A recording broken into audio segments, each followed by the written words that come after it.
Good morning, and I hope you had a great Thanksgiving. Today on Spotlight, a deep dive into the challenges and opportunities facing our Great Lakes state. Recently, the nonpartisan Citizens Research Council published its latest study. It's entitled Path to a Prosperous Future. Eric Lupher, president of the long-standing and well-respected research organization, will tell us what he found and how to address it.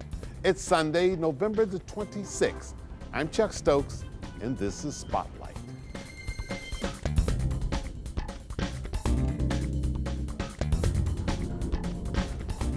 Good morning. He joined Citizens Research Council way back in 1987. He became its president in 2014. So who better to break down this new report, Path to a Prosperous Future. Eric Lupher, welcome back to Spotlight. You're doing okay? Had a good Thanksgiving? A great Thanksgiving, yeah. I'm glad to be with you again today. It's good being with you. Okay, tell us about this report that, it's a big report, 5 parts, and set the premise how this all came about. So we partnered with a group called Alterum, who does mostly health policy research based out of Ann Arbor.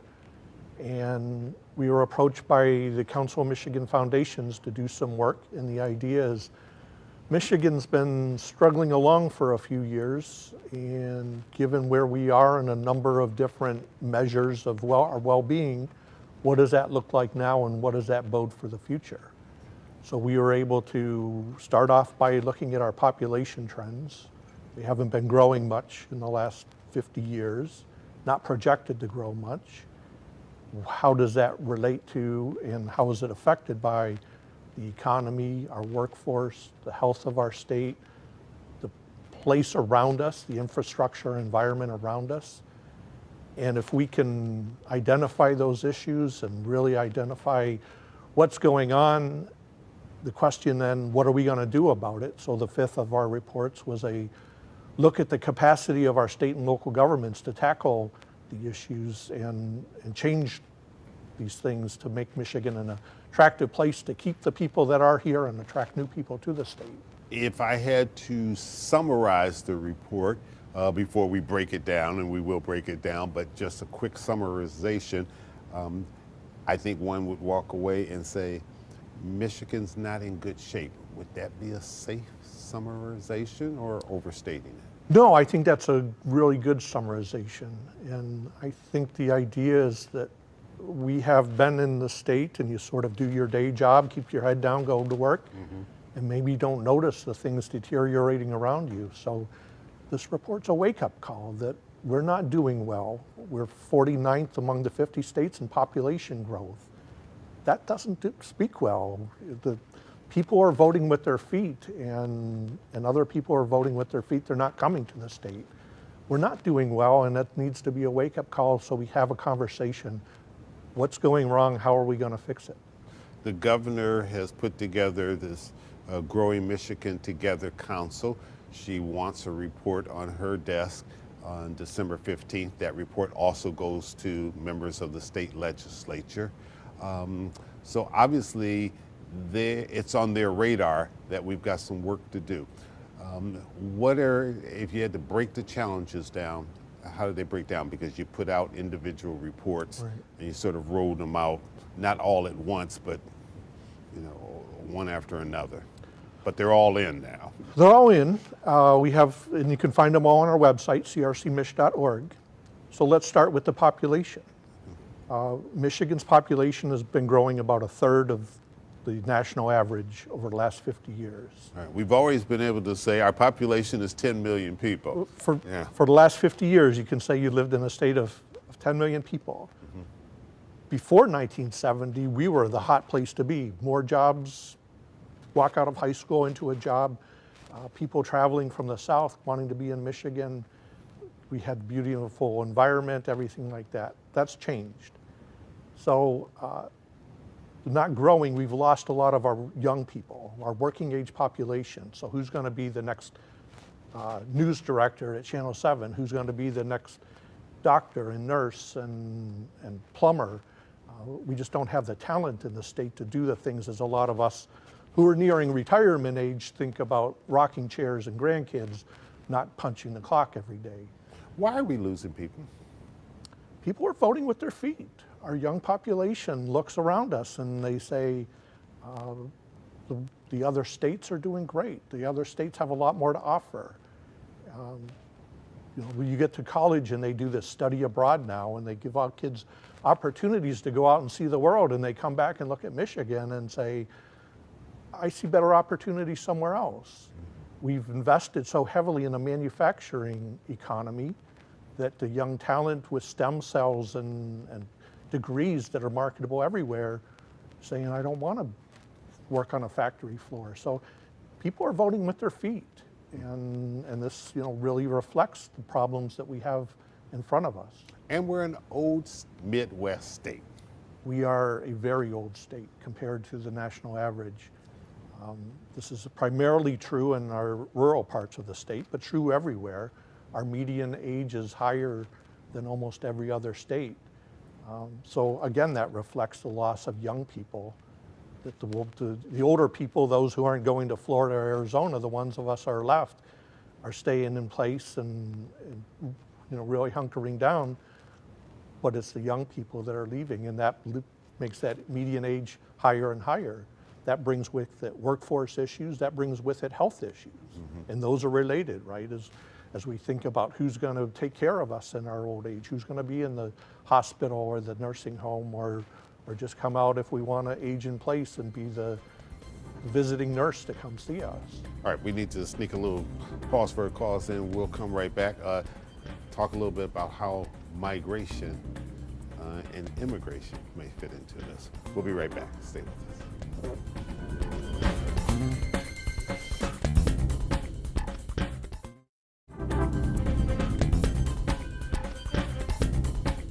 Eric Lupher, our guest today on Spotlight. Eric, immigration, how's that playing into all of this? So there's two kinds of immigration.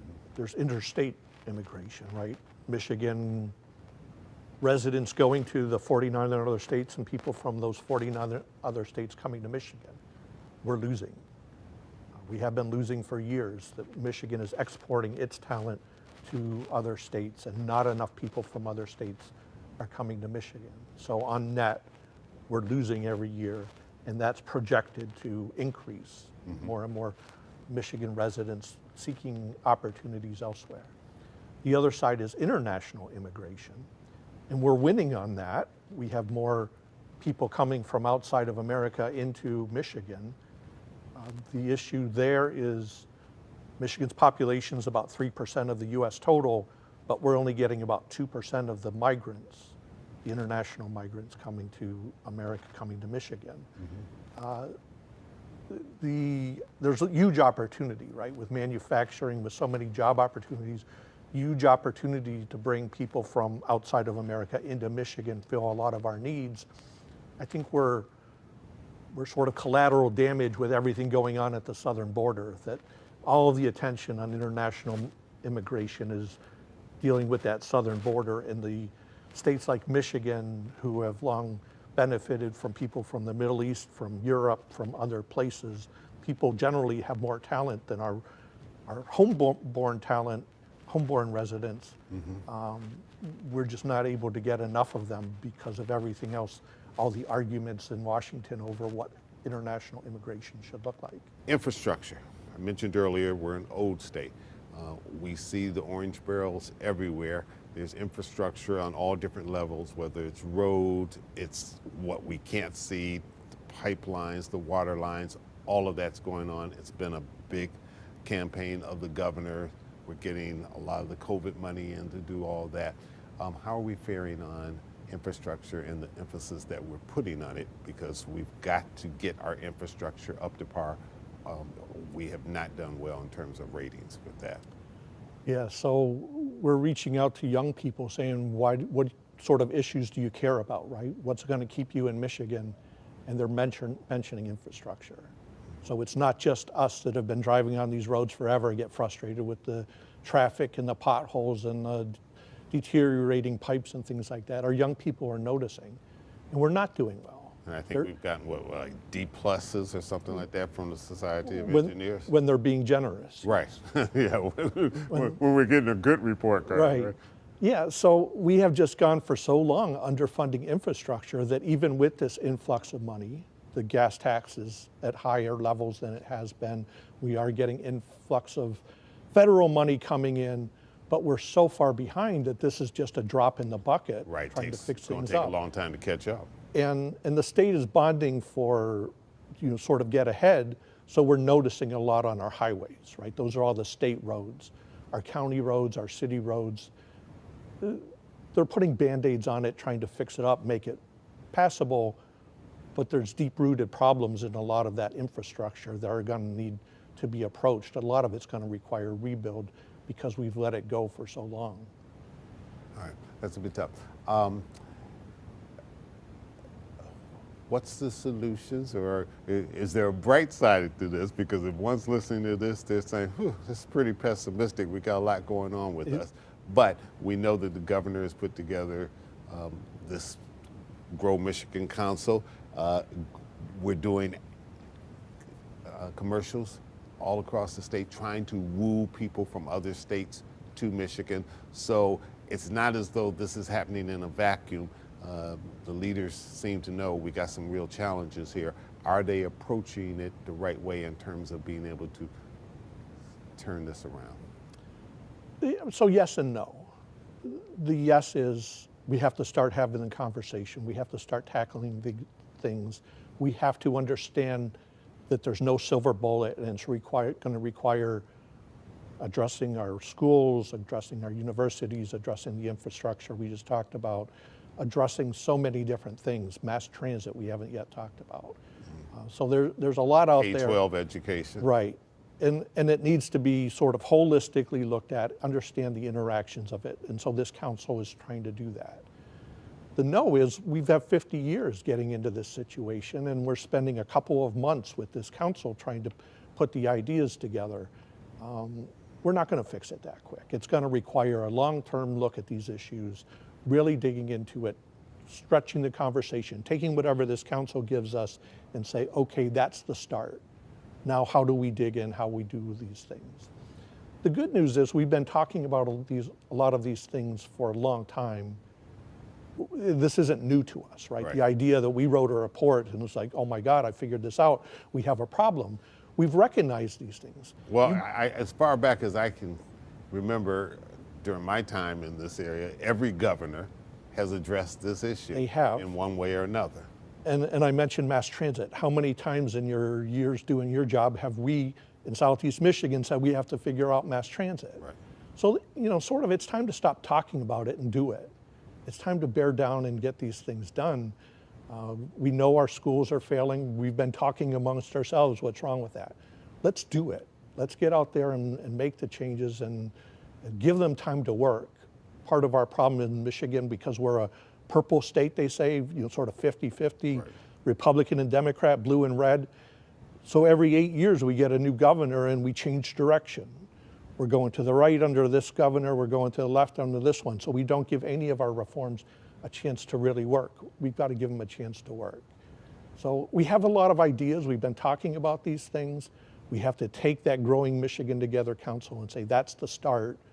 It's not the end. That's not going to fix all of our problems, but that's a good start to get the discussion really going and let's figure this out. Okay, we're going to take another quick little break and we'll pick up on the fact, and one of the things that Governor Whitmer said she wanted with this council was to have so many recommendations in place that are long-term so that whoever becomes governor after she's term limited out, it shouldn't make a difference whether or not they wear a D or they wear an R, that we have a roadmap where Michigan has to go.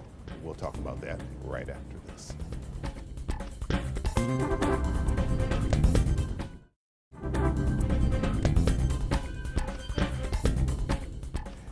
Eric, let me mention a couple of things just so we give people an accurate picture of what we're talking about.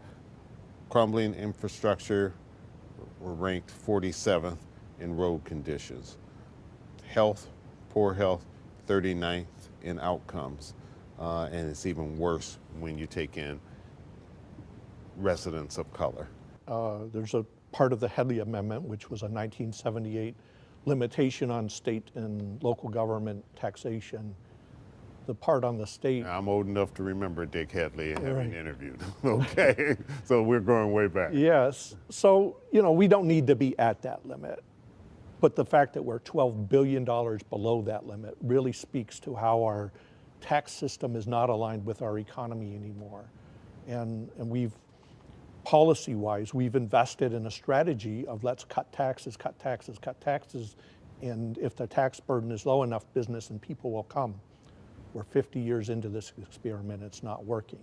People are looking for quality of life, and that requires taxation to do that. Not high taxation. We don't need to be among the highest, but we have to be competitive. But in this very partisan political world that we live in now, does the public have the appetite to do what it may take in terms of their pocketbooks to fix some of these issues that you've outlined? Yeah, so the problem is people see dysfunction in government. They see dysfunction with so many things, and they're saying now you're asking more money into a bad system. Right. So part of the problem with that Growing Michigan Together Council is they're in such a short time frame, what are good fixes and how much does it cost? Not what are good fixes and how long is it going to take to fix a broken system. Mm-hmm. So part of what we have to do is address that dysfunction, and that's hard conversation. That requires people to say, we need to do something different. Get out of your comfort zone and change the way we're doing things, whether that's education, whether that's how we take care of the roads, how we maintain our environment, how we get people out of high school into college maybe earlier, the talented youth among us, let's give them the opportunity to grow.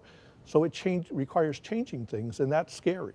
It's scary for all of us, but doing what we have been doing isn't working, so why would we keep doing it? We should mention that in addition to the detailed reports that have come out from the Citizens Research Council, that you've also done podcasts. Yeah, we're really getting into the podcast world, so 15, 20-minute segments, maybe as you drive home in your car, you'll be able to put that on, listen to it. Try to break it down so people can understand, and if you want more depth, you can come find those reports and dig into them, but we're gonna give you the crux of the information, make you informed residents, make you informed citizens, so you better understand how your government affects your lives. Our neighboring states, especially the older Midwestern type of states or the older states in the country, they're dealing with the same issues and trying to figure their way out the box too, correct? They are, but I said earlier, Michigan's population growth is 49th among the 50 states. Mm-hmm. So we aspire to be Ohio and Indiana and Illinois and Wisconsin. They're doing better than we are, even if they're struggling. They have the same sort of issues with slow population growth, aging populations, but they're investing in their communities. They're trying to make them attractive places. Even conservative Indiana, they're far ahead of us in investing and providing opportunities for new entrepreneurs to come in and establish their business and doing things. And it's paying off for them. And it's paying off. The young talent is noticing, and talent attracts capital. So if the young people are going there, the young talented people are going there, the businesses are looking to follow them and be able to hire them. And that's a strategy that's working in a lot of other places, and Michigan's not catching on to that yet. So this is clearly a wake-up call, and it's about educating our electorate first. We're going to talk about that right after this as we come back for our final segment. Stay with us.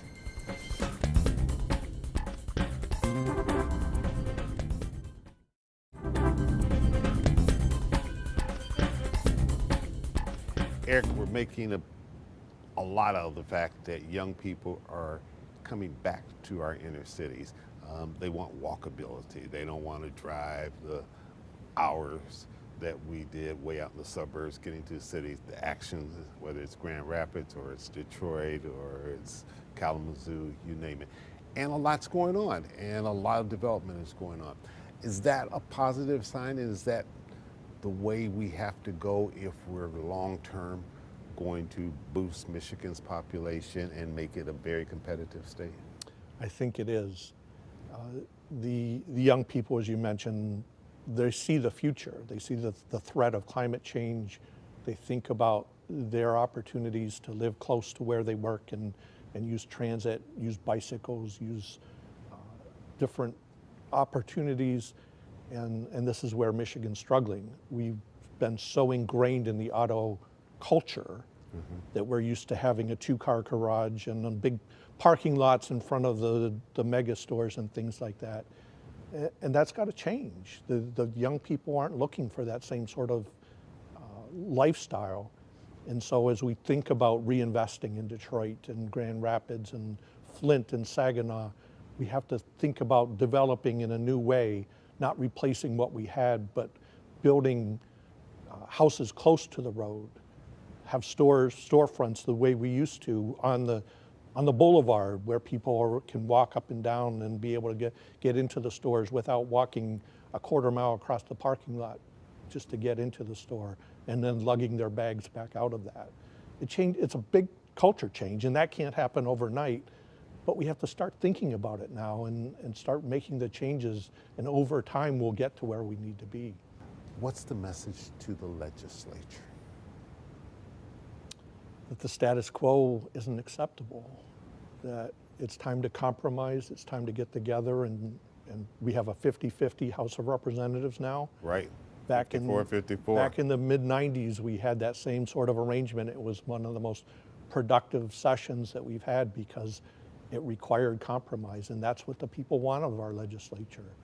They want them to get together and really get to work and start solving our problems and not dealing with the politics of one side or the other and their own agenda. It's time to serve the people and do some of the things we're talking about. All right. Eric Lupher, thanks for coming in, sharing this very eye-opening report. It's called Path to a Prosperous Future. It's a 5-part report by the Citizens Research Council of Michigan. You can go to their website, take it all in. You can also listen to the podcast, but make sure that you don't read and drive at the same time, right? Just listen. I'm Chuck Stokes. We'll be back next week with more newsmakers in the spotlight. We hope you have a great week.